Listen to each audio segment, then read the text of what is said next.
అప్పుడెప్పుడు 2005 లో attitude and ego ఈ words మనకు తెలియదు. సో ఆ రోజు నుండే మన డార్లింగ్ చక్రవర్తి మూవీతో పీక్ మెయిల్ ఈగోని గెలితే ఎలా ఉంటుందో కాట్వాస్ సీన్ లో మనం చూపించారు కదా. డార్లింగ్ కంటే చూస్తేనే భయపడిపోవాలి ఇలా అని చెప్పి ఇలా మజిల్ బిగిస్తే చాలు ఎడిటర్ తడుచుకోవాల్సిందే. అది కోపం డార్లింగ్ పీక్ మెయిల్ ఈగో దానికి కోపం పడితే ఎలా ఉంటుంది అదంతా మనకు అప్పుడే చూపించారు. సో అది ఇప్పుడు 20 years బ్యాక్ ఛత్రపతి. సో మళ్ళీ 20 years తర్వాత ఇప్పుడు స్పిరిట్ మూవీ అయితే రాబోతుంది. ఈగో ఇంకా యాటిట్యూడ్ కి మార్పులు సందర్భెట్టి వల్ల అలాంటి వాడి చేతిలో మన డార్లింగ్ పడ్డాడు. ఇంకా రికార్డ్స్ కలెక్షన్స్ అన్ని బ్రేక్ అవ్వబోతున్నాయి. ఇద్దరు మెయిన్ ఈగోస్ కలిస్తే ఎలా ఉంటుందో అది స్పిరిట్ మూవీ అనమాట.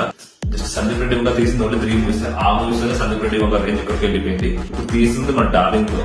అటు సందీప్ రెడ్డి వంగ ఇటు డార్లింగ్ పీక్ వైలెన్స్ ఇంకా పీక్ మెయిల్ యాటిట్యూడ్ ఉండే సినిమా అయితే ఉన్న రికార్డ్స్ అన్ని డార్లింగ్ చేస్తున్నాడు. కొత్త రికార్డ్స్ అయితే రాబోతున్నాయి అనమాట.